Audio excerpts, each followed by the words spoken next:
El Plan Cóndor en Latinoamérica, primera parte.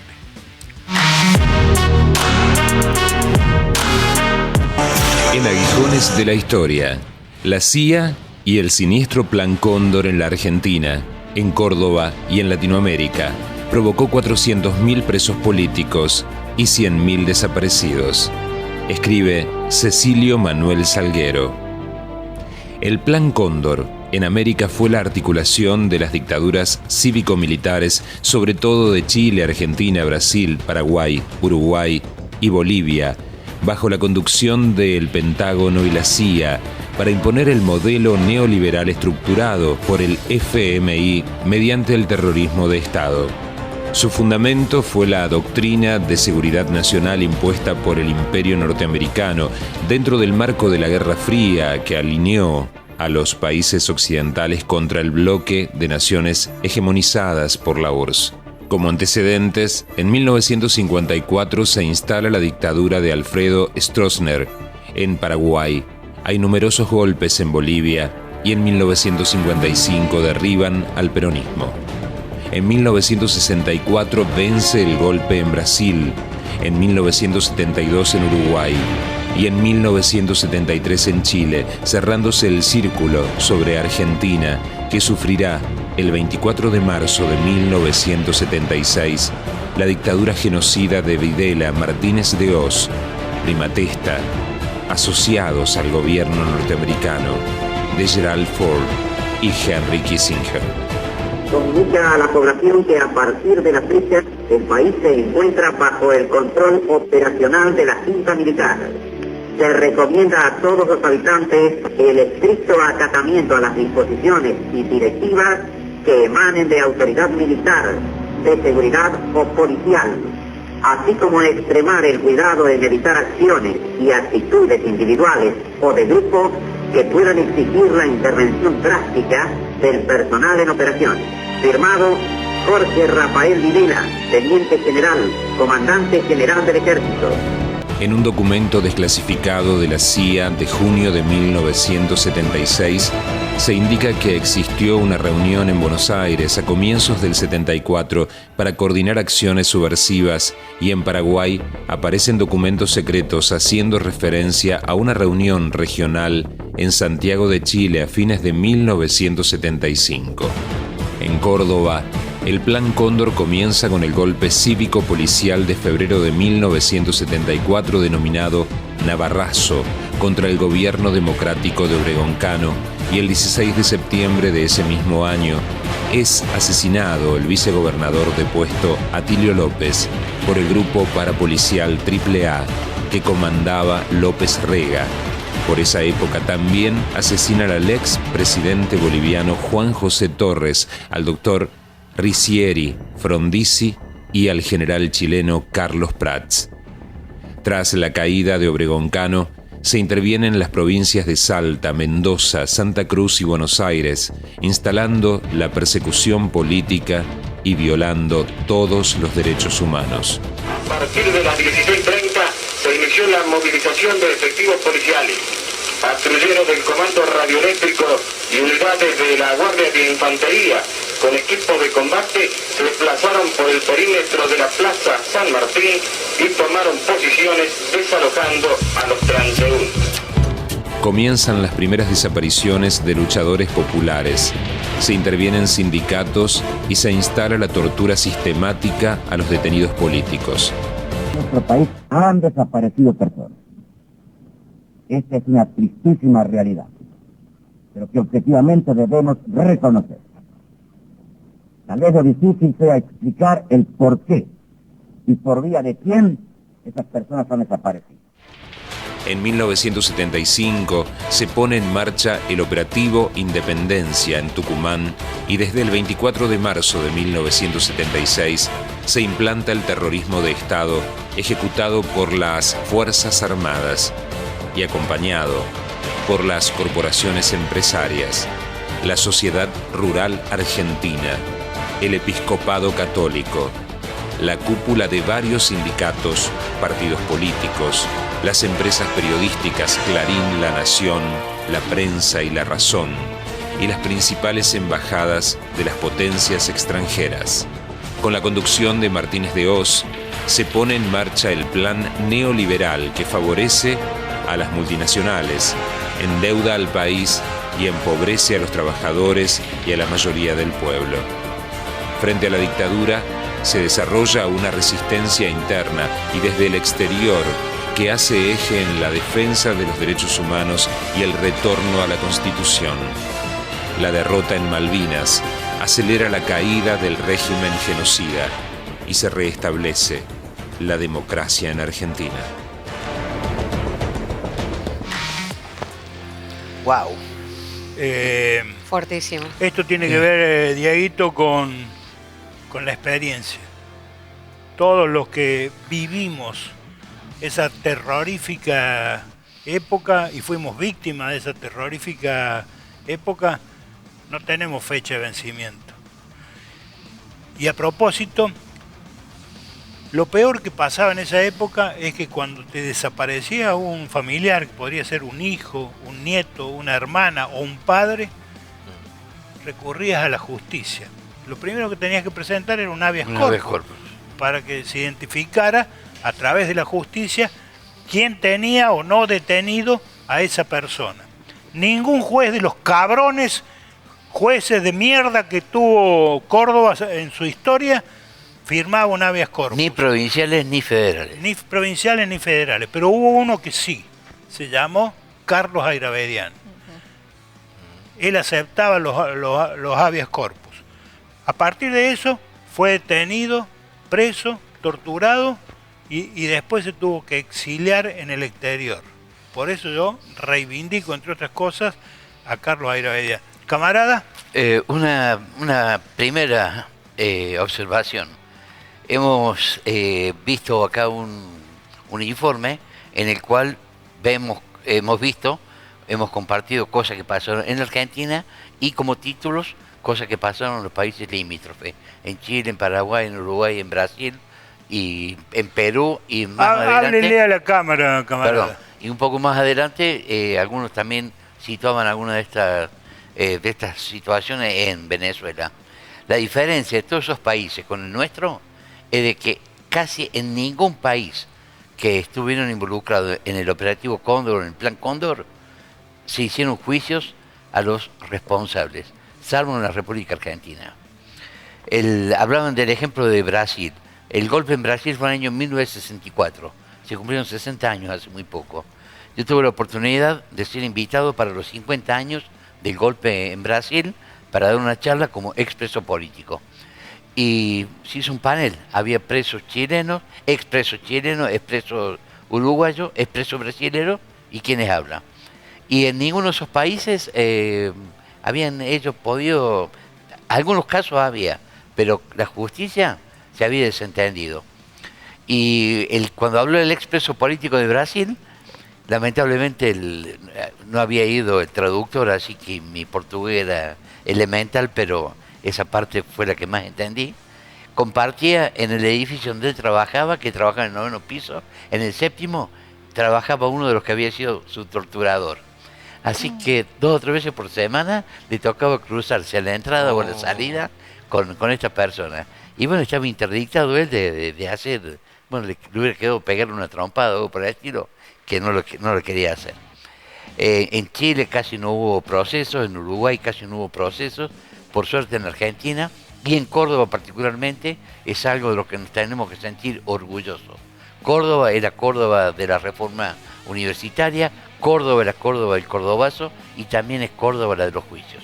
Así que nos tenemos que orgullosamente sentirnos parte de una historia en la cual no pudo remediar. Ustedes en ese informe, bueno, todos nosotros hemos escuchado, 100.000 desaparecidos. La cifra, 400.000 presos políticos. 4.000, así es. 400.000 presos políticos. 100.000 fueron solamente en Brasil. 100.000, esa era la cifra que hubo. Por suerte ellos tuvieron menos desaparecidos que nosotros, y en Uruguay también tuvieron decenas de miles de presos, pero la cifra de los desaparecidos fue notoriamente menor a lo que nos pasó a nosotros. Y detrás de todo esto, camarada, los chilenos. detrás de todo esto estaba el Pentágono y la CIA, donde hoy vamos corriendo a chuparle las medias, a sobarles el lomo y otras cosas a estos tipos que jamás pidieron disculpas por lo que hicieron, por el genocidio que hicieron en Latinoamérica, por las dictaduras que hicieron en Latinoamérica. Tienen nombre y apellido, se llaman el Pentágono y la CIA, y tienen socios y cómplices aquí, que se llaman los empresarios, la Sociedad Rural Argentina y el Episcopado Argentino. ¿Sí? Si le parece, le presento el Plan Cóndor, segunda parte. La CIA y el siniestro Plan Cóndor en la Argentina, en Córdoba y en Latinoamérica provocó 400.000 presos políticos y 100.000 desaparecidos. Escribe Cecilio Manuel Salguero. En Chile, Uruguay, Brasil, Paraguay, Bolivia y Perú tardarán algunos años más para que las dictaduras del Plan Cóndor sean sustituidas por gobiernos democráticos. El saldo de esta coordinación de las dictaduras y la CIA fue de más de 100.000 desaparecidos, más de 400.000 presos políticos, millones de exiliados, sin contar con todos los daños económicos, sociales, culturales y políticos a los pueblos de América. La presidente brasileña Dilma Rousseff, quien fue prisionera política, torturada entre 1970 y 1973, ha nombrado una comisión de la verdad en el mes de junio de este año que investigará este plan, sus responsables y las consecuencias. El objetivo de este libro y sus reediciones es lograr que se instale el tema en la opinión pública para que el pueblo argentino sepa realmente qué pasó en estos años de terrorismo de Estado, quiénes fueron los principales responsables, y se reclame ante la ONU y la Corte Penal Internacional la reparación integral de los daños ocasionados al pueblo y a la nación, así como el Estado alemán tuvo que reconocer y reparar los daños del nazismo, y el Estado norteamericano debió reparar los daños de la guerra en Vietnam. Exigimos que Estados Unidos, las multinacionales y las potencias extranjeras de esa época reparen integralmente el daño por el Plan Cóndor.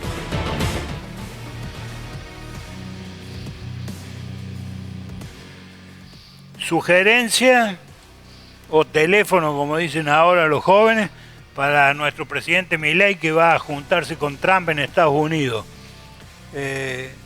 Presidente Milei, pídale a Trump que repare el daño que nos hizo a los argentinos de Estados Unidos con el Plan Cóndor.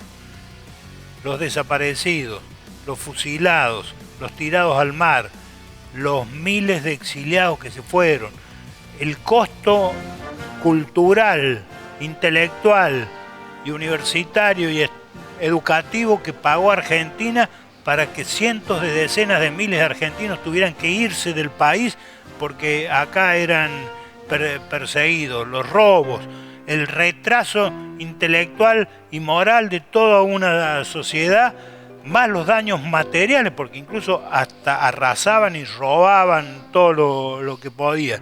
Es una buena oportunidad, ahora que Javier Milei, nuestro presidente argentino, se va a juntar con Trump, para pedirle que nos repare el daño. Así como le exigieron a los alemanes que reparen el daño de la guerra, y así como Estados Unidos tuvo que reparar el daño causado en Vietnam. ¿Camarada? Una observación también.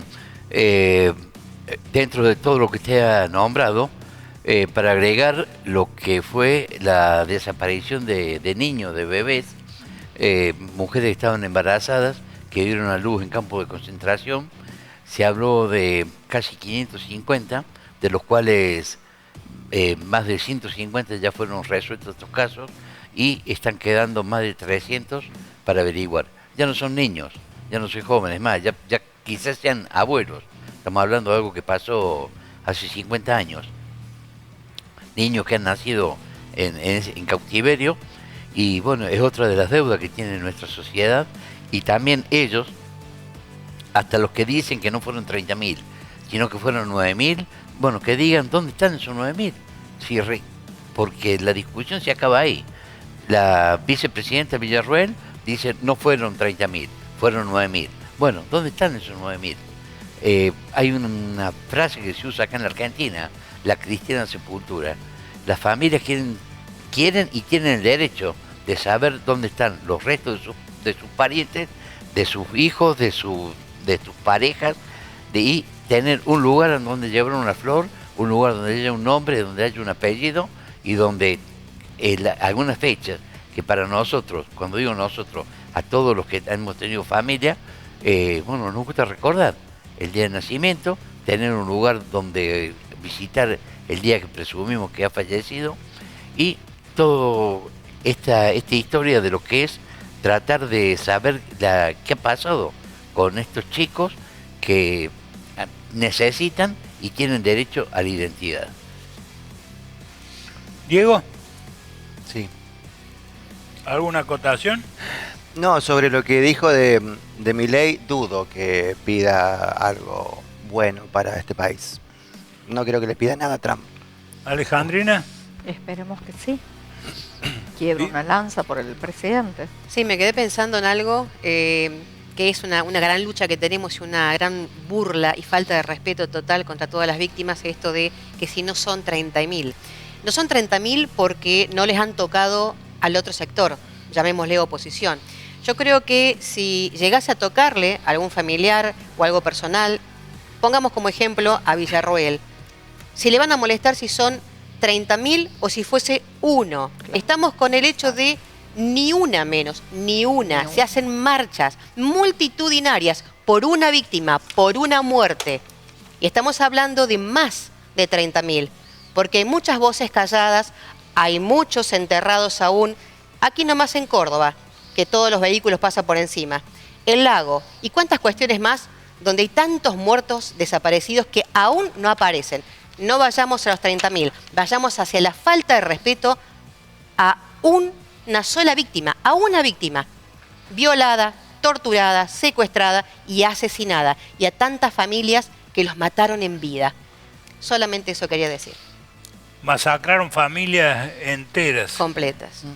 Simularon fugas, realmente inconcebible desde el punto de vista de lo que el cerebro humano puede tener la capacidad de interpretar lo que se hizo, las torturas.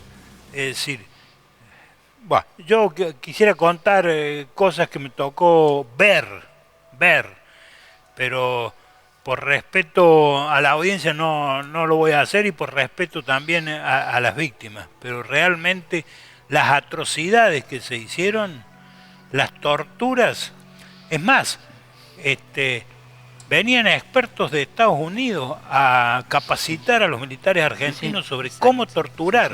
Uno de los temas que enseñaban como materia. Imagínate, Dieguito, vos que sos el más joven de la mesa, creo, porque está bien bloqueado, digamos, entonces parece más joven. Imagínate si hoy en el colegio militar o en la escuela de policía hubiera una materia Tortura 2. Tortura 2, ¿no es cierto? No. ¿Hasta qué tiempo puede durar la persona con distintos procedimientos de tortura?